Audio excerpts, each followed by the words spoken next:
ఒక్కసారి మీరు లైన్ లో ఉండండి. జాజల శ్రీనివాస్ గారిని అడుగుదాం. శ్రీనివాస్ గారు, మీరు జంతర్ మంతర్లో ధర్నా చేశారు.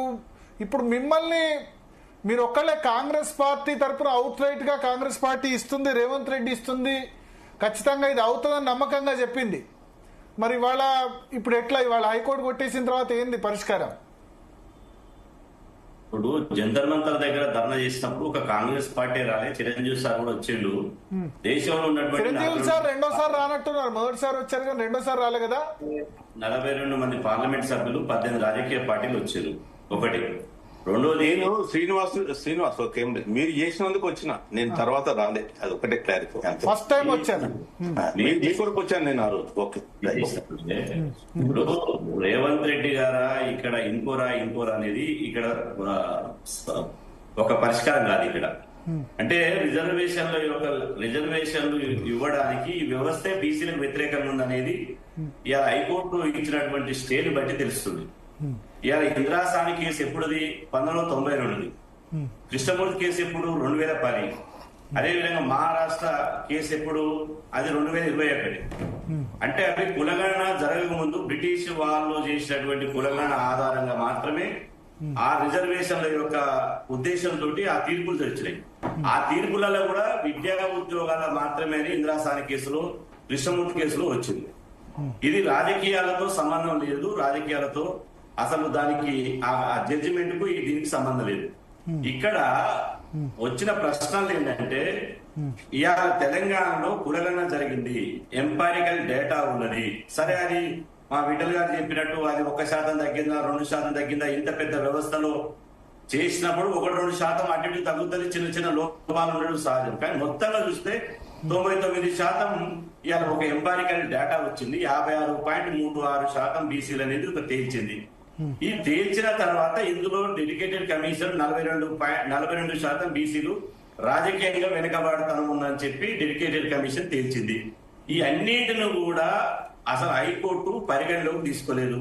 ఇవాళ ఏకపక్షంగా హైకోర్టులో జరిగినటువంటి వాదనలు రిజర్వేషన్ వ్యతిరేకులు అయితే ఎవరైతే పిటిషన్ వేసారో వాళ్ళదే 5 గంటల సేపు చెప్పిందే చెప్పి ట్రిపుల్ టెస్ట్, ఆ టెస్ట్, ఈ టెస్ట్ అని చెప్పిందే చెప్పి ఆ 5 గంటల సేపు విన్నారు. ఆ తర్వాత ప్రభుత్వం చెప్పినటువంటి న్యాయవాది చెప్పి విన్నరే తప్ప మేము ఇంక్లూడ్ అయినటువంటి పిటిషన్ దారులు ఎవరైతే ఉన్నారో వాళ్ళ తరపున, మా తరపున న్యాయవాదుల సమస్య ఒక్కటి లేదు. కానీ ఇక్కడ స్పష్టంగా చెప్పదలిచింది ఏంటంటే, ఇవాళ హైకోర్టులో విచారణ జరిగినప్పుడు నిన్న ఈ రోజు స్వయంగా నేనున్నా. హైకోర్టులో మరీ న్యాయమూర్తి గారు ఒకటి అడిగారు, మీరు అసెంబ్లీలో చట్టం చేసిరు, ఓకే, ఆ చట్టం సంపూర్ణంగా అమలు కావాలంటే, ఆ చట్ట రూపంలో రావాలంటే గవర్నర్ గారు అసెంట్ కావాలి. గవర్నర్ గారు అసెంట్ ఉందా లేదని అడిగారు. నిన్న అడిగారు, ఈ రోజు అడిగారు. ఇంకొక మాట కూడా అన్నారు, గవర్నర్ అసెంట్ కాకపోతే గవర్నర్ది సుప్రీంకోర్టు జడ్జిమెంట్ ప్రకారం ఎందుకు ప్రభుత్వం నోటిఫై చేయలేదని కూడా అడిగారు. ఇప్పుడు సుప్రీంకోర్టు తీర్పులు చట్టాలు కాదు. ఒకటి దయచేసి అర్థం చేసుకోవాల్సింది ఏంటంటే, భారతదేశ రాజ్యాంగంలో 50% రిజర్వేషన్లు దాటొద్దని రాజ్యాంగంలో ఎక్కడ లేదు. తీర్పులు ఇప్పుడు 1,00,000 తీర్పులు వచ్చినాయి. స్వాతంత్రం వచ్చినప్పటి నుంచి ఇప్పటి వరకు లక్షలాది తీర్పులు వచ్చినాయి. లక్షలాది తీర్పులు ప్రజలకు అనుగుణంగా, అవసరాలకు అనుగుణంగా, పరిస్థితులు మారిన తగ్గట్టు, సమాజం మారిన తగ్గట్టు తీర్పులు మారుతాయా? లేకపోతే ఫిక్స్డ్ గా 1992 ఇస్తే 1992 తీర్పు పట్టే ఉంటది, 2010 ఇస్తే 2010 తీర్పు పట్టే ఎట్లుంటది? ఇవాళ ప్రధానంగా కులగణన జరగక ముందుకు వచ్చినటువంటి తీర్పులు ఇవి.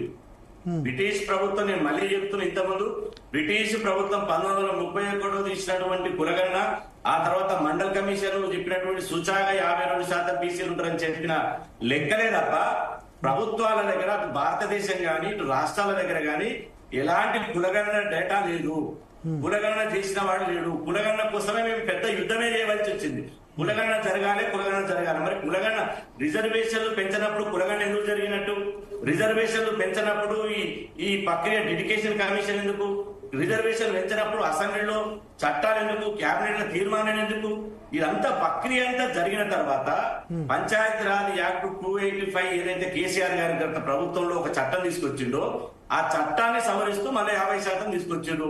ఆర్టికల్ 243D, ఆర్టికల్ 243 ఏదైతే టీ ఉన్నదో దాని ప్రకారం రాష్ట్రాలే రిజర్వేషన్ పెంచుకోవచ్చని ఇవాళ న్యాయ నిపుణులే చెప్పారు. ఇదే విషయం నేను చెప్పింది కాదు, బీజేపీ పెద్దలే రామచంద్రరావు గారు ఒక న్యాయవాది, ఆయనే చెప్పిండు, మా ఆర్ కృష్ణ గారు చెప్పిర్రు, డాక్టర్ లక్ష్మణ్ గారు చెప్పిర్రు. మరి ఎందుకు చెప్పిర్రు రాష్ట్రాలు పెంచుకునే అధికారం ఉందని? అంటే ఒక వీరుని లక్ష్యం మీద చివరి వరకు పోరాడతాం. ఇది తాత్కాలికంగా ఈ రోజు పోరాడుతానో, ఈ రోజు కొట్టుకుపోతానో, లేకపోతే మొన్న కొట్టుకుపోతానో రిజర్వేషన్ వచ్చేటువంటి అవకాశం లేదు. ఇది దీర్ఘకాలికంగా పోరాటం చేయవలసిందే. కాబట్టి మొన్న హౌస్ మోషన్ పిటిషన్ లో న్యాయమూర్తి గారు ఒక మంచి ప్రశ్నలు ఎవరిస్తారు, పిటిషనర్ గారిని అడిగిండు. విద్యా ఉద్యోగాల రిజర్వేషన్లు పెడితే మెరిట్ దెబ్బతింటారంటారు, ప్రతిభ దెబ్బతింటారంటారు, అది వాస్తవమే అని అంగీకరించవచ్చు. కానీ రాజకీయ రంగంలో ఏ సామాజిక వర్గం అయితే రాజకీయ వెనుకబడతనం ఉందో వాళ్ళ రాజకీయ ప్రాతినిధ్యం దక్కాలంటే ఇవాళ రిజర్వేషన్లు పెంచితే మీకు వచ్చే నష్టం ఏంది ఇవాళ? కాబట్టి ఆ రిజర్వేషన్ పెంచడానికి ఒక ఆధారం ఉంది. వాళ్ళు కులగణన చేశారు, ఎంపారికల్ డేటా తీశారు, ఒక సైంటిఫిక్ డేటా ఉంది. దాని ఆధారంగా రిజర్వేషన్ చేయడానికి ఆ ప్రక్రియ అంతా కంప్లీట్ చేశారు. ఆ రిజర్వేషన్లు పెంచితే మీకు వచ్చే నష్టం ఏందని న్యాయమూర్తి గారు అడిగారు.